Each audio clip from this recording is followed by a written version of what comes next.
Sis, he is not wandering. He is moving with intention, and the season that felt slow may be changing than you realize. You were not forgotten. You were not passed over.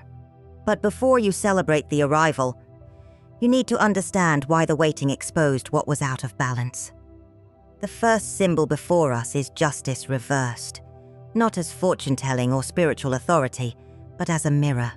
It represents imbalance, unfairness, confused judgment, and the temptation to accept less because waiting has made you tired.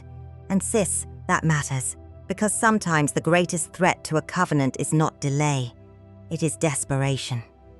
Proverbs 3:5-6 teaches us not to lean on our understanding, but to trust God and allow Him to direct our path.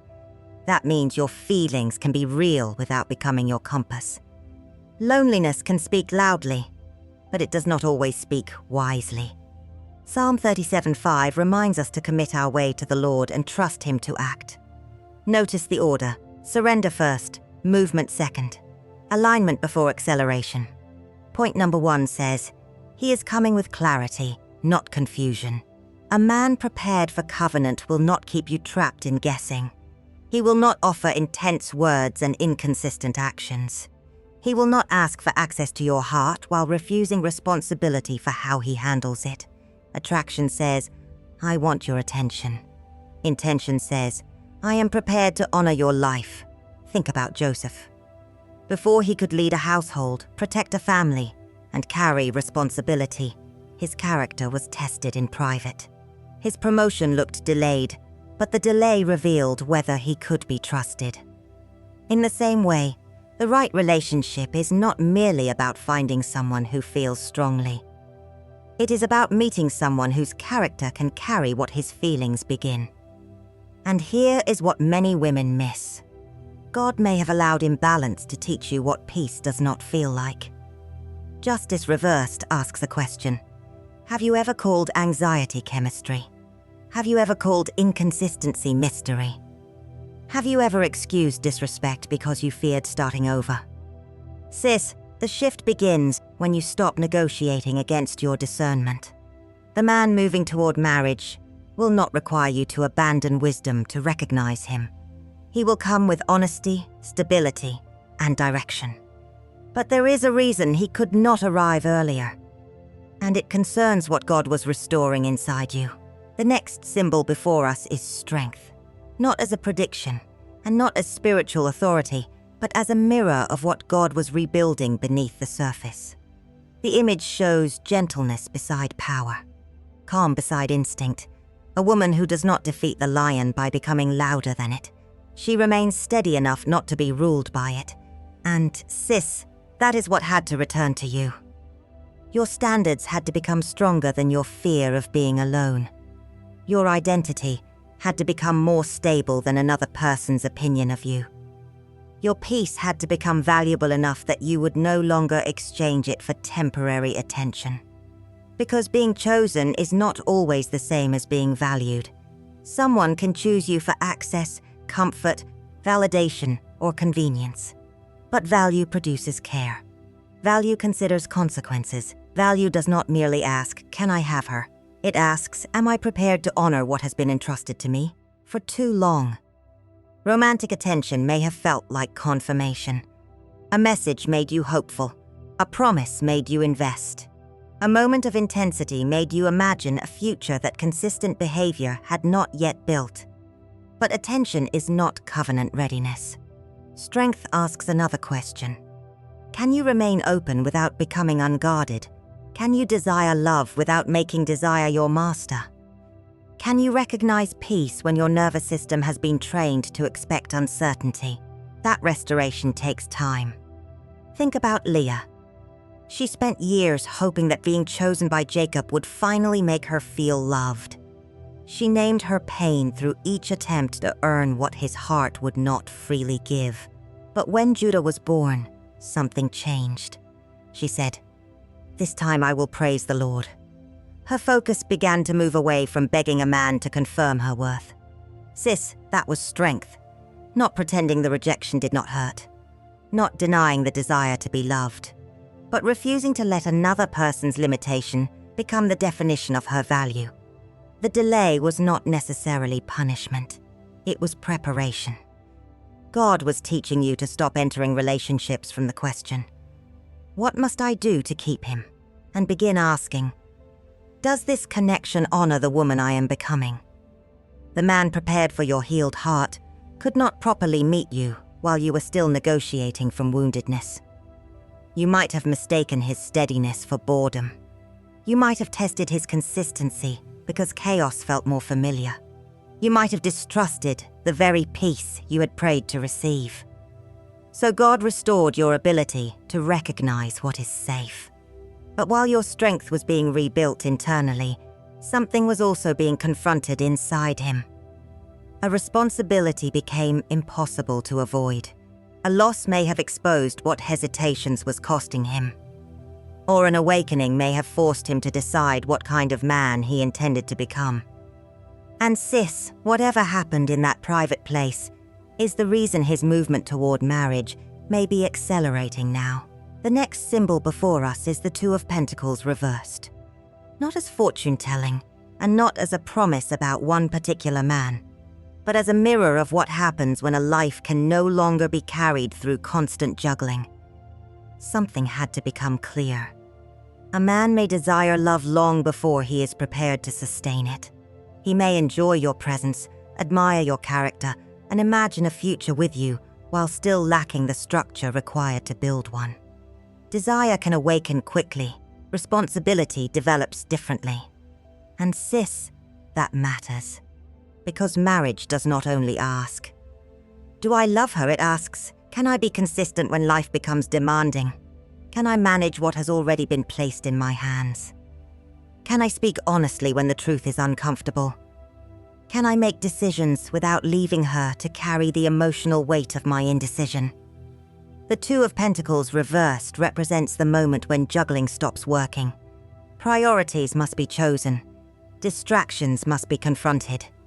A man cannot keep treating commitment as something he will consider after every other area of his life feels perfect. There is no perfect moment. There is only the moment when he becomes willing to take responsibility for what he says he values. Think about David. Before he stood publicly as king, he learned responsibility privately as a shepherd. He protected what was entrusted to him when no crowd was watching. He faced danger before he received recognition. The field was not glamorous, but it revealed whether he could remain faithful with lives that depended on his courage. That is preparation, not performance. Stewardship. The man moving toward covenant may have been learning that protecting a woman's peace requires more than affection. It requires consistency. It requires emotional honesty. It requires the humility to admit what he does not know and the maturity to make decisions with consequences in mind. Readiness is not perfection, sis. It is not the absence of fear. It is the decision that fear will no longer be allowed to govern his actions. It is the willingness to tell the truth, correct what is unstable, and stop asking a woman to wait inside uncertainty while he avoids becoming clear. Perhaps something recently showed him the cost of hesitation. Maybe distance exposed what your presence had been adding to his life. Maybe an opportunity passed. Maybe a loss reminded him that time does not pause while a person decides whether to become responsible. The man who only enjoys connection protects the moment. The man who has decided to build protects the future. He begins thinking beyond the next conversation. He considers his habits, his resources, his words, and the effect his choices could have on someone else's heart. He stops asking whether commitment will inconvenience him and begins asking what must change so commitment can be honored. So his acceleration may look sudden to you, but you did not see every private decision that came before it. And that raises the next question. Is fast movement always a warning? Or can clarity sometimes move quickly because confusion has finally lost its authority? The next symbol before us is the Magician. Not as fortune-telling or spiritual authority, but as a mirror of focused intention.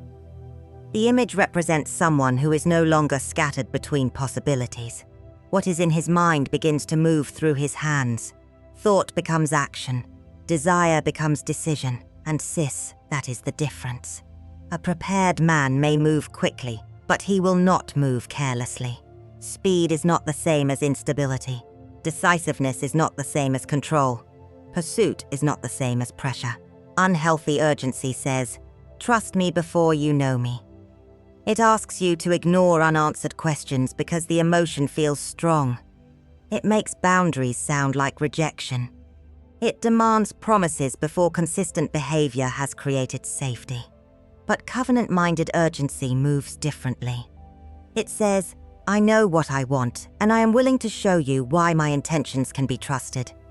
He initiates the honest conversation. He names the direction clearly. He follows through when the excitement of the moment has passed. He asks whether your values, faith, family expectations, and vision for marriage can actually live together. He does not fear your discernment. He respects it. Luke 14:28 asks, who would begin building a tower without first sitting down to count the cost? Notice that serious building includes both vision and calculation. The builder does not remain frozen forever, but neither does he confuse enthusiasm with preparation. That is what healthy acceleration looks like. He may tell you early that marriage is his intention, but he will still give you room to observe his character. He may pursue you directly, but he will not punish you for needing wisdom. He may want progress, but he will not demand access to every part of your life before trust has earned it. So when we say he is rushing in, we are not saying he is rushing you. We are saying he may be finished hiding behind vague language, finished pretending he does not care, finished extending a connection without giving it direction. The magician, as a psychological mirror, asks whether intention is becoming visible. Are his words producing action? Are his plans becoming specific? Is he using what he has, his time, communication, resources, and influence, to create stability rather than merely create an impression? Because a declaration can be emotional. Preparation is practical. And SIS, his most revealing action may not be the dramatic confession you imagined. It may be something ordinary, something quiet, something that costs him comfort, time, or convenience. He may rearrange a schedule, address an obstacle, seek counsel, correct a habit, begin planning around a future that includes more than himself.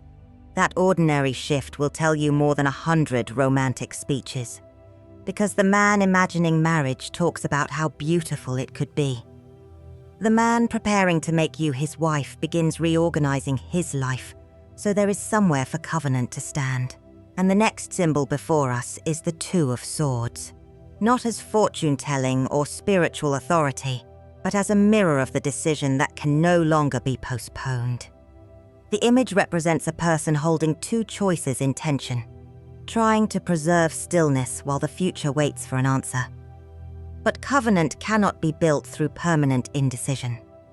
At some point, a man must stop asking whether he feels enough and begin asking whether he is willing to make room for what he says he wants. And SIS, making room changes things. It changes how he uses his time. It changes what receives his attention. It changes the way he manages money, habits, friendships, and responsibilities. A serious man does not simply add a wife to a life designed only around himself. He begins reorganizing that life so partnership will not be treated like an interruption. That is the practical evidence, not more excitement, more order. Sometimes the first sign of an approaching proposal is not an increase in romance. It is an increase in responsibility. He becomes more consistent because he understands that uncertainty has a cost. He asks deeper questions because he is no longer satisfied with chemistry alone. He wants to know how you handle conflict, what you believe about family, what marriage means to you, and whether your visions of the future can walk in the same direction. He begins speaking in timelines instead of possibilities. Not maybe one day, but this is what I am preparing for. Think about Boaz. His interest in Ruth did not remain hidden inside private emotion. He protected her dignity. He provided safety. He respected the proper process. And when another responsibility stood between him and marriage, he addressed it publicly rather than asking Ruth to remain suspended in secret hope. That was honorable pursuit. Boaz did not merely feel. He arranged. He gathered witnesses. He clarified his position. He accepted the cost of the decision he was making. His private desire agreed with his public action. SIS, watch for that agreement. A man preparing for covenant will not make you carry the entire vision.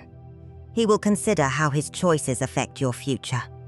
He will bring trusted counsel into the process instead of protecting ambiguity.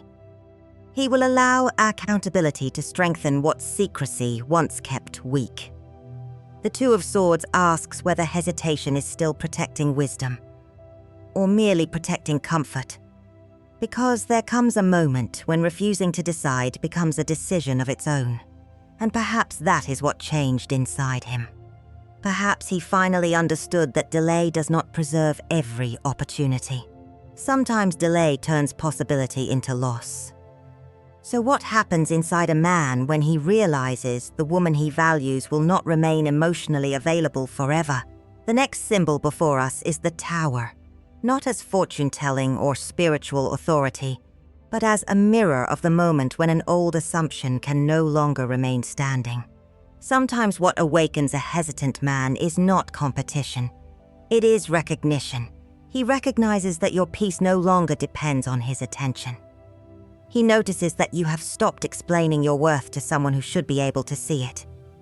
He realizes that your kindness is still present, but your willingness to live inside uncertainty is not. And SIS, that can shake what comfort allowed him to avoid.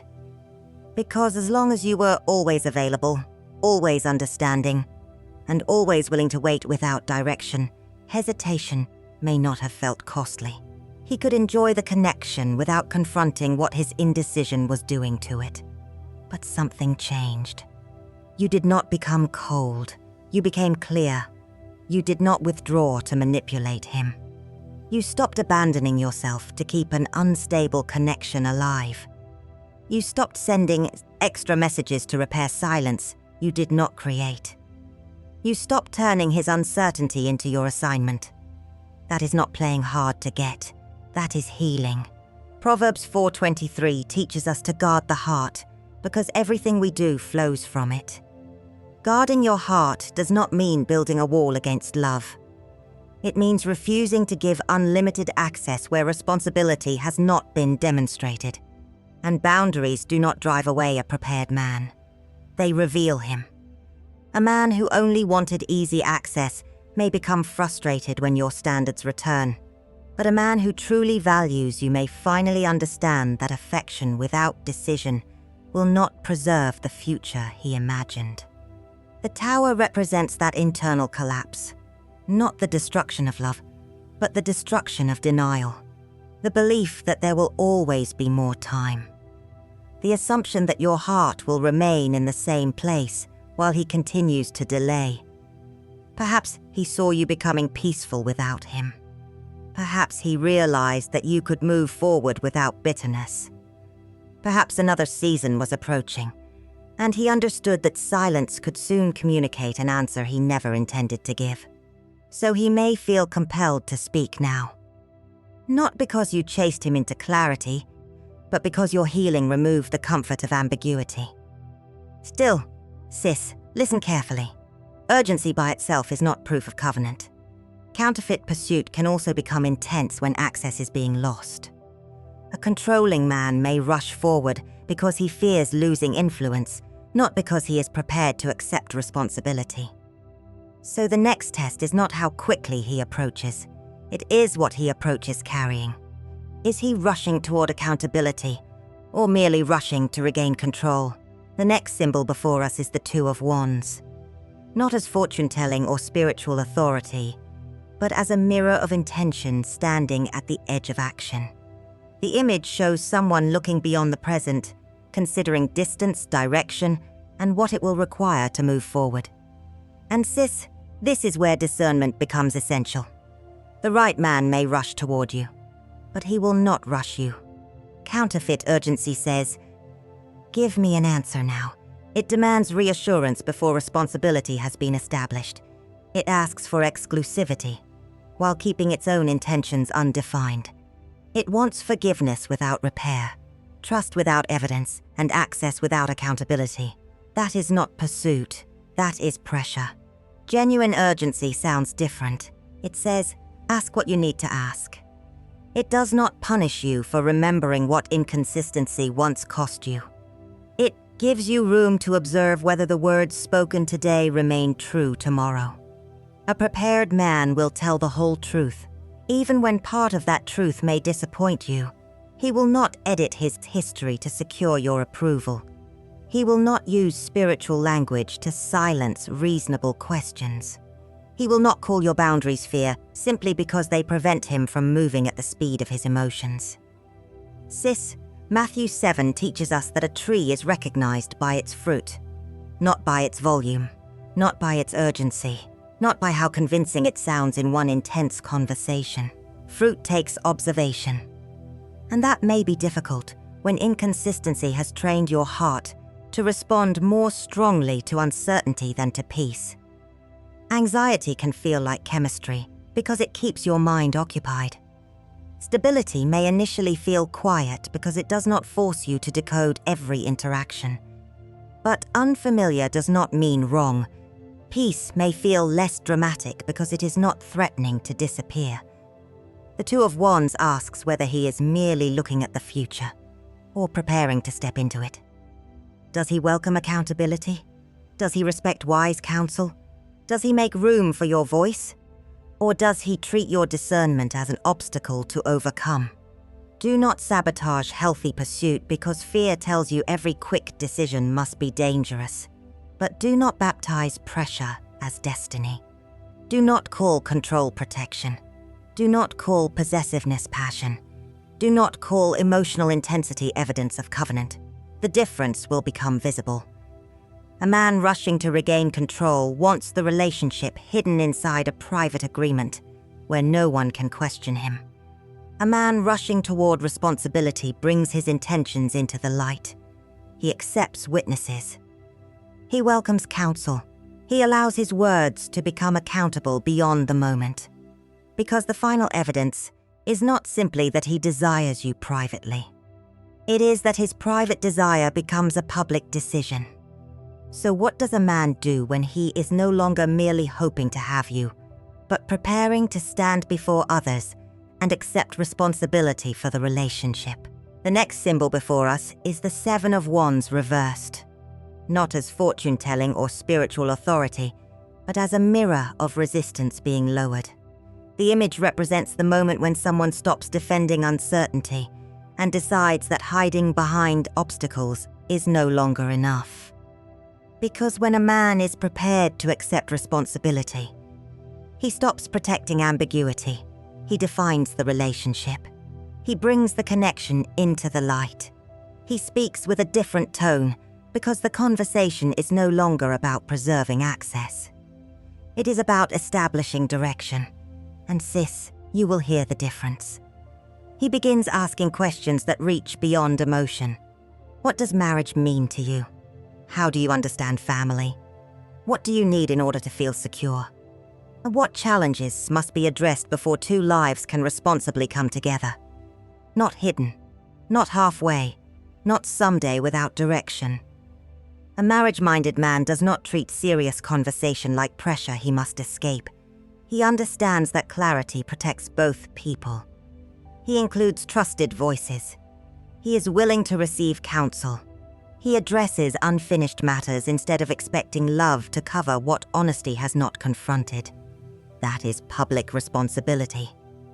And when we say he is coming to make you his wife, we are not speaking about possession.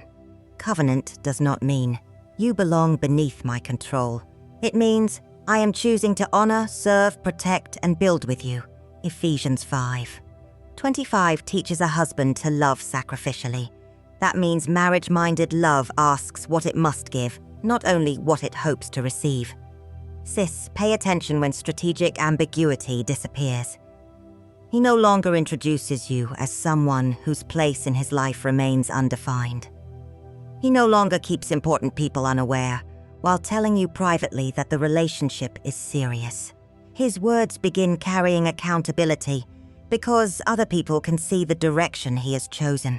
He talks about timing. He discusses obstacles. He acknowledges what must change. He does not promise a perfect future, but he becomes willing to plan an honest one. The Seven of Wands reversed as a psychological mirror can represent the end of unnecessary defensiveness. He is no longer fighting every conversation that asks him to become clear. He is no longer treating commitment like the loss of freedom. He begins recognizing that healthy covenant is not a trap. It is a responsibility worth choosing. And this is where He's on Time takes on a deeper meaning. His timing may not match the deadline you once carried in your heart. It may not erase the disappointment of wondering why love seemed delayed. But it may align with the moment when both of you can recognize covenant, protect it, and carry its weight. Because sis, an earlier arrival is not always a safer arrival. And the delay that once felt cruel may have protected you from a heartbreak you were not yet able to see. The next symbol before us is the High Priestess reversed. Not as fortune-telling or spiritual authority, but as a mirror of what happens when inner knowing has been ignored because desire wanted a different answer. And sis, that may explain why earlier would not have been better. Had he arrived before responsibility had confronted him, he may have brought avoidance into a relationship that required honesty. He may have brought affection without structure, promises without stewardship, and intention without the maturity to sustain it. And had you met him before your discernment was restored, you may have accepted the feeling before examining the fruit. You may have tried to earn what should have been offered freely. You may have called potential commitment. You may have worked harder to preserve the relationship than he was willing to work to build it. That would not have been timing. That would have been imbalance wearing the appearance of opportunity. Justice reversed showed us where the story began. Confused judgment, unequal effort, and the temptation to accept less because waiting had become painful. But now truth is correcting what imbalance distorted. Order is replacing uncertainty. Mutual readiness is replacing one-sided hope. This is why he's on time does not mean the waiting did not hurt. It means the waiting was not wasted. Ecclesiastes 3 reminds us that there is a season for every purpose and that God makes things appropriate in their time. That does not mean every delay guarantees marriage. It means purpose can still be present in seasons that do not make immediate sense. Sometimes protection feels like absence before it reveals itself as mercy. Sis, you were not always being kept from love. You may have been kept from entering love in a form you could not safely sustain. A relationship can contain genuine feeling and still arrive before the character, healing, and practical order required to carry it. Earlier may have given you the connection you wanted while costing you the peace you needed. So both of you had to move, not merely toward each other, toward responsibility. He had to learn that love requires decision. You had to learn that love should not require self-abandonment. He had to stop protecting hesitation. You had to stop protecting hope from the evidence in front of you. That is alignment. And now, if clarity stands before you, the final lesson is not simply how to recognize it. It is how to receive it. Can you accept consistency without searching for hidden danger? Can you communicate instead of creating tests? Can you allow peace to remain peaceful without recreating the confusion you once prayed to escape? Because sis, the arrival is not the end of your discernment. It is the moment your healing must decide how it will respond. The final symbol before us is the devil reversed. Not as fortune-telling or spiritual authority, but as a mirror of freedom from the patterns that once made confusion feel irresistible. And sis, receiving healthy love will require courage. You cannot punish a consistent man for another man's inconsistency. You cannot create secret tests and call them discernment. You cannot withdraw without explanation, then expect him to prove his devotion by chasing what you refuse to communicate. Healing does not mean you will never feel afraid.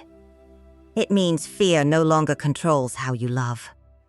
The devil reversed represents the breaking of unhealthy attachment, the need to earn affection, the attraction to emotional unavailability, the belief that love must hurt, confuse, or consume you before it can be real. But peace is not boredom. Consistency is not weakness. A man who communicates clearly may not produce the same anxiety as someone who disappeared and returned unpredictably. That absence of anxiety is not evidence that something is missing. It may be evidence that something unhealthy is no longer present. Still, remain wise. Observe the fruit. Seek counsel from people who value truth more than excitement. Pray before making promises. Allow commitment to develop through honesty rather than fantasy. Healthy love does not fear examination, and genuine intention does not collapse when reasonable questions are asked. James 3:17 describes godly wisdom as pure, peace-loving, considerate, open to reason, and full of good fruit.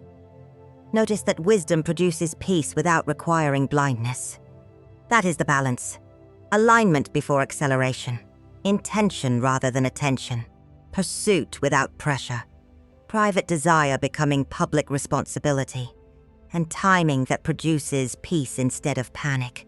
So when we say he is rushing in, we are not declaring that every listener has a proposal arriving tomorrow. We are describing the end of unnecessary hesitation. A man becoming willing to move with direction instead of hiding inside possibility. And when we say he is coming to make you his wife, we are not speaking of possession. We are speaking of mutual covenant. Two people choosing honesty. Two people accepting responsibility. Two people building something neither person must lose themselves to sustain. Sis, he is not wandering. And you are not begging. Clarity is not confusion. Peace is not boredom. Timing is not abandonment. Love is not proven by how much uncertainty you can survive. May God give you the wisdom to recognize what is healthy, the courage to receive what is honest, and the strength to release anything that requires you to betray your peace in order to keep it. Because what is truly on time will not ask you to abandon discernment to receive it. It will meet your wisdom with truth.